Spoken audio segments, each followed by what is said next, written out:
Hello ನಮಸ್ತೆ friends, ನೀವು ನೋಡ್ತಾ ಇದ್ದೀರಾ tech world with Praneeka YouTube channel. Friends, ಇವತ್ತಿನ ರಾಜ್ಯ ವಿದ್ಯಾರ್ಥಿ ತಂತ್ರಾಂಶ 24-25ನೇ ಸಾಲಿಗೆ ಅರ್ಜಿ ಸಲ್ಲಿಸುವಂಥ ವಿದ್ಯಾರ್ಥಿಗಳಿಗೆ ಒಂದು ಹೊಸದಾಗಿ ಸರ್ಕ್ಯುಲರ್ ಕೂಡ ಬಂದಿದೆ, ಒಂದು ಅಪ್ಡೇಟ್ ಕೂಡ ಬಂದಿದೆ. ಏನು ಅಪ್ಡೇಟ್ ಬಂದಿದೆ ಮತ್ತು ಅಪ್ಡೇಟ್ನಲ್ಲಿ ಏನು ಮಾಹಿತಿ ಅನ್ನೋದು ಕಂಪ್ಲೀಟ್ ಆಗಿಬಿಟ್ಟು ನೋಡಿ ನಿಮಗೆ ಕೂಡ ಗೊತ್ತಾಗುತ್ತೆ. ನೋಡಿ ಫ್ರೆಂಡ್ಸ್, 24-25ನೇ ಸಾಲಿನಲ್ಲಿ ಅಪ್ಲಿಕೇಶನ್ ಸಲ್ಲಿಸುವಂಥ ಎಲ್ಲ ವಿದ್ಯಾರ್ಥಿಗಳು ಅವರ ಆಧಾರ್ ಸಂಖ್ಯೆ, ಆಧಾರ್ನ ಹೆಸರು, ಮೊಬೈಲ್ ಸಂಖ್ಯೆ, ಇಮೇಲ್ ಐ ಡಿ ಎಲ್ಲನೂ ಹಾಕಿ ಫಸ್ಟ್ ಸ್ಟೆಪ್ನ ಕಂಪ್ಲೀಟ್ ಮಾಡ್ಕೊಂಡಿರ್ತಾರೆ. ಜಾತಿ ಆದಾಯ ಪ್ರಮಾಣ ಪತ್ರ ಇರ್ಬೋದು, ಜಿಲ್ಲೆ, ತಾಲೂಕೆಲ್ಲ. ಬಟ್ ಏನಪ್ಪ ಅಂದರೆ ಕಾಲೇಜ್ ಡೀಟೇಲ್ಸ್ನ ಎಂಟ್ರಿ ಮಾಡೋಕ್ಕೆ ಹೋದಾಗ ಸೆಕೆಂಡ್ ಸ್ಟೆಪ್ನ ವಿದ್ಯಾರ್ಥಿ ತಂತ್ರಾಂಶದಲ್ಲಿ ಡೇಟಾನ ಫೆಕ್ಚ್ ಆಗ್ತಾ ಇರೋಂಗಿಲ್ಲ.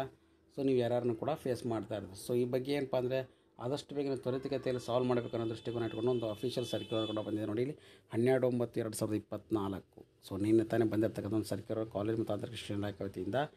ಏನು ಬಂದಿದೆ, 24-25ನೇ ಸಾಲಿನ ಶೈಕ್ಷಣಿಕ ಸಾಲದಲ್ಲಿ ಎಲ್ಲ ಓದ್ತಾ ಇರ್ತಕ್ಕಂಥ ವಿದ್ಯಾರ್ಥಿಗಳ ಬೋನಿಫೈಡ್ ಡೇಟಾವನ್ನು ಇಲಾಖೆಯ ಅಡ್ಮಿಷನ್ ಪೋರ್ಟಲ್ನಲ್ಲಿ ಅಪ್ಡೇಟ್ ಮಾಡಬೇಕು. ಇಮಿಡಿಯೇಟಾಗಿ ಅಪ್ಡೇಟ್ ಮಾಡಿ SSP ಕಳಿಸ್ಕೊಡ್ಬೇಕು ಅಂತ ಕೂಡ ಬಂದಿದೆ. ಏಕೆಂದರೆ ಅತಿ ಜರೂರಾಗಿರೋದ್ರಿಂದ 15/9/2024 ಲಾಸ್ಟ್ ಡೇಟ್ನ ಕೂಡ ಫಿಕ್ಸ್ ಮಾಡಿದ್ರು. ಅದು ಮತ್ತೆ ಎಕ್ಸ್ಟೆಂಡ್ ಆಗುತ್ತೆ ಫ್ರೆಂಡ್ಸ್. ಅದು ಕೂಡ ಅಫಿಷಿಯಲ್ ಆಗಿ ಬಂದಿರತಕ್ಕಂಥ ಮಾಹಿತಿ.